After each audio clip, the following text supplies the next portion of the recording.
ಹುಬ್ಬಳ್ಳಿ ಧಾರವಾಡ ಕೇಂದ್ರ ಸಚಿವ ಪ್ರಹ್ಲಾದ್ ಜೋಶಿ ಅವರಿಗೆ ಅಂಚೆ ಮತಗಳ ಎಣಿಕೆಯಲ್ಲಿ ಮುನ್ನಡೆ. ಬೆಂಗಳೂರು ಸೆಂಟರ್ನಲ್ಲಿ ಪಿಸಿ ಮೋಹನ್ ಅವರಿಗೆ ಮುನ್ನಡೆ.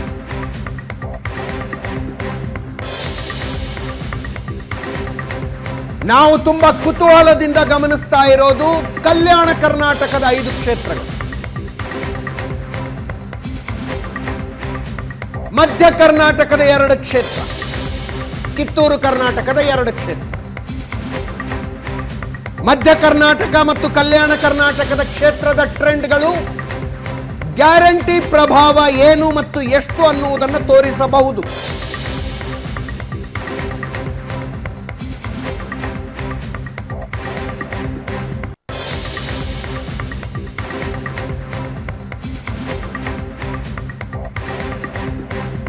ಶಿವಮೊಗ್ಗ BY ರಾಘವೇಂದ್ರ ಮುನ್ನಡೆ. ಶಿವಮೊಗ್ಗದಲ್ಲಿ ಈಶ್ವರಪ್ಪನವರು ಎಷ್ಟು ಓಟ್ ತಗೊಳ್ಳಬಹುದು ಅನ್ನುವ ಕುತೂಹಲ ಇದೆ. ಎಷ್ಟು ಓಟ್ ತಗೊಳ್ಳಬಹುದು ಅವರು? ರಿಸಲ್ಟ್ ಮೇಲೆ ಪ್ರಭಾವ ಇರುತ್ತಾ ಇರೋದಿಲ್ವಾ ಈಶ್ವರಪ್ಪನವರ ಸ್ಪರ್ಧೆಯ? ಬೇರೆ ಬೇರೆ ಕಡೆಯಿಂದ ಬರ್ತಾ ಇರುವ ಅಪ್ಡೇಟ್ಗಳನ್ನೆಲ್ಲ ಸೇರಿಸಿದರೆ NDA ಮೈತ್ರಿಕೂಟ 45ರಲ್ಲಿ ಮುನ್ನಡೆಯಲ್ಲಿದ್ದರೆ INDA 25ರಲ್ಲಿ ಮುನ್ನಡೆಯಲ್ಲಿದೆ.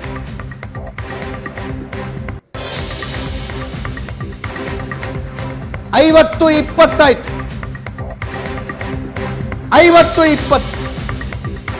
ಉಡುಪಿ ಚಿಕ್ಕಮಗಳೂರು ಬಿಜೆಪಿ ಅಭ್ಯರ್ಥಿ ಕೋಟಾ ಶ್ರೀನಿವಾಸ್ ಪೂಜಾರಿ ಮುನ್ನಡೆ.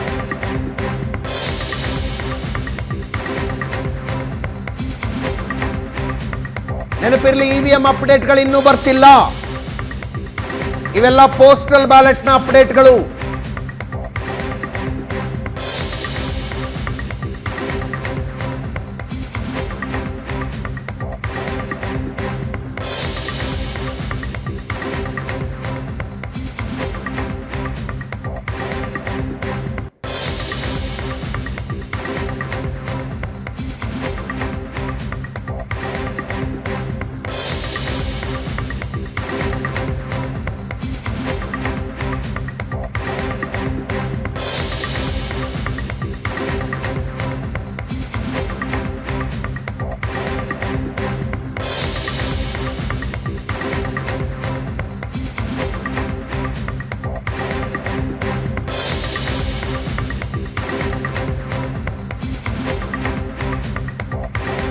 ಬಳ್ಳಾರಿಯಲ್ಲಿ ಕಾಂಗ್ರೆಸ್ ಅಭ್ಯರ್ಥಿ ತುಕಾರಾಂ ಮುನ್ನಡೆ.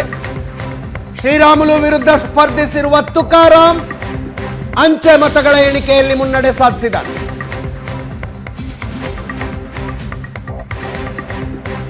ಚಾಮರಾಜನಗರದಲ್ಲಿ ಬಿಜೆಪಿ ಅಭ್ಯರ್ಥಿ ಬಾಲರಾಜು ಮುನ್ನಡೆ.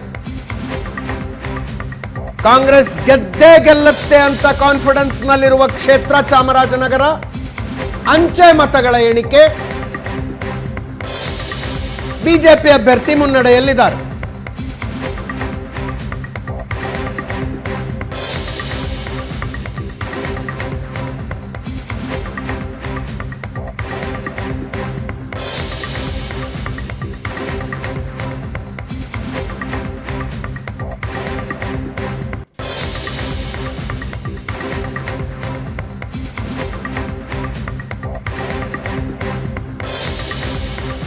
ಬಳ್ಳಾರಿ ಮತ್ತೆ ರಾಮುಲು ಅವರು ಮುನ್ನಡೆಗೆ ಬಂದರು.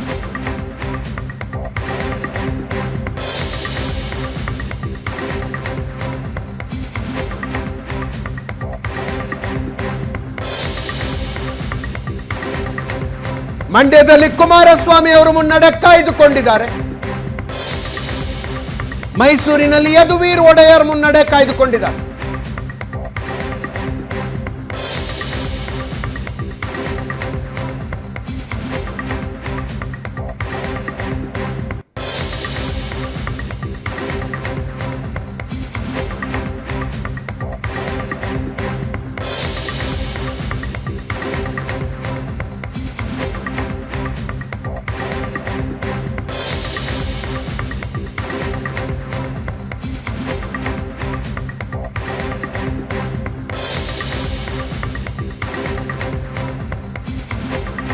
ಕೋಲಾರದಲ್ಲಿ ಕಾಂಗ್ರೆಸ್ ಅಭ್ಯರ್ಥಿ ಗೌತಮ್ ಮುನ್ನಡೆ.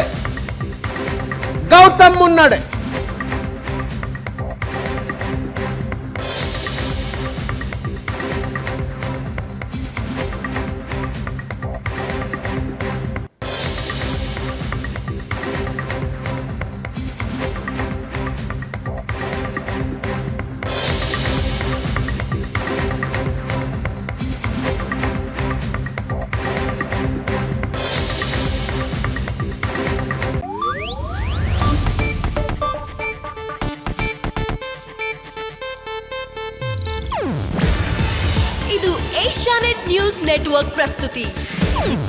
ನೀವು ನೋಡ್ತಿದ್ದೀರಾ ಏಷ್ಯಾನೆಟ್ ಸುವರ್ಣ ನ್ಯೂಸ್.